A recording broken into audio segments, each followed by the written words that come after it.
retired Major General Gus McLachlan, who has served as a UN peacekeeper in southern Lebanon. He joins us now from Sydney. Good morning, Gus. Catherine, good morning. Just firstly, how much of Israel's actions here are about getting Hezbollah to back down, coercing Hassan Nasrallah, the leader, and his backers in Iran to say this price of resistance now is just too high? Yeah, Catherine, this cycle of action and reaction in between Israel and Lebanon goes back a number of years. What Israel is now stuck having the war commenced in Gaza over a year ago. They don't do long wars. So mobilising the Israeli military, getting all those reservists called out, effectively shutting down the economy is a very difficult thing for Israel. So Israel, having in their minds now started to control the situation in Gaza, are clearly turning their minds to the north.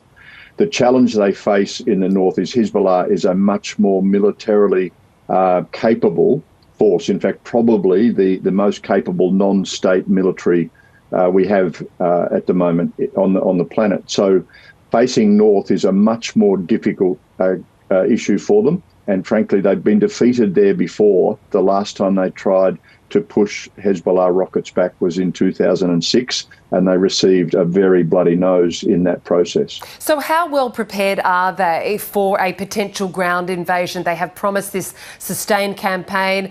Talk of this ground invasion is gathering pace given the comments overnight. Oh, it's definitely deep in planning. And of course, they will have planned this and reviewed their actions in 2006. This is a known contingency for them. They will have active, what we call war plans, that detail all the routes and actions, which units will be assigned to which area.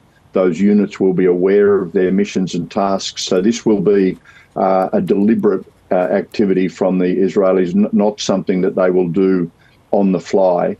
That said, this is a terribly difficult terrain. Having been a peacekeeper and moved through that area for over a year, there are narrow, deep ravines where people can hide. It is said that Hezbollah have created tunnels and ambush holes and mouse holes in buildings where they can fire on advancing Israelis.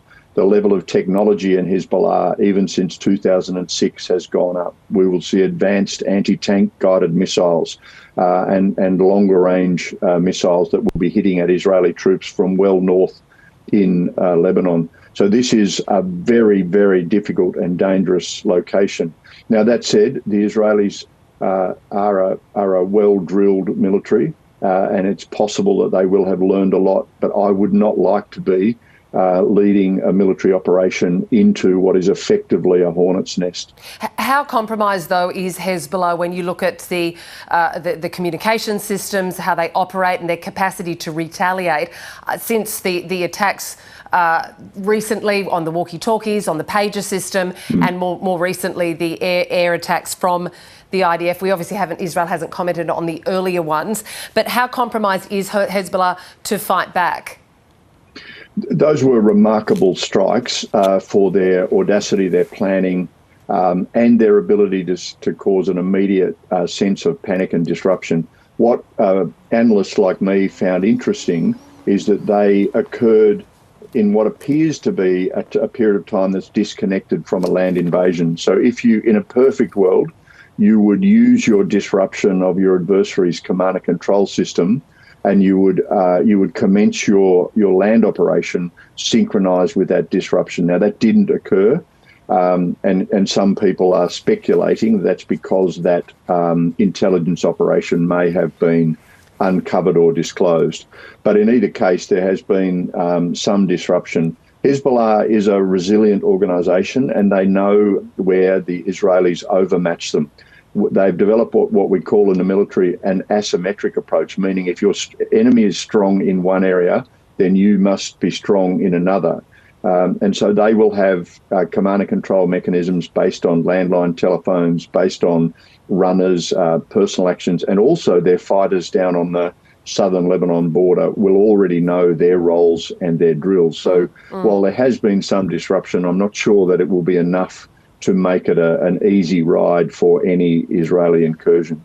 And we're talking here about Hezbollah acting on its own. What would be the red line that would draw Hezbollah allies, notably Iran, into this conflict, making it a broader regional conflict and the ramifications of that? Yeah, great question, Catherine, because I think that's the real story here. I mean, I've read an analogy that likens Israel's adversary to an octopus, where the head of that octopus is Iran, the arms of that octopus are Hamas, Hezbollah, the Houthi, etc. So chopping off the arms of the octopus isn't necessarily resolving the problem. But on the other hand, I think both Iran and Israel have signalled in the months since October 7 that neither side wants this to escalate beyond this relatively geographically constrained environment. And of course, we've got the US involved as well. The US have moved a carrier strike group from the Pacific into this area. And I think that's a clear signal to Iran that America is strongly deterring them from becoming involved. But we are walking on a tightrope here, Catherine. This is, actions that can often be intended to constrain can be misunderstood, and we can see this flare up incredibly dangerously. Retired Major General Gus McLachlan, many thanks for your thoughts. Thank you, Catherine.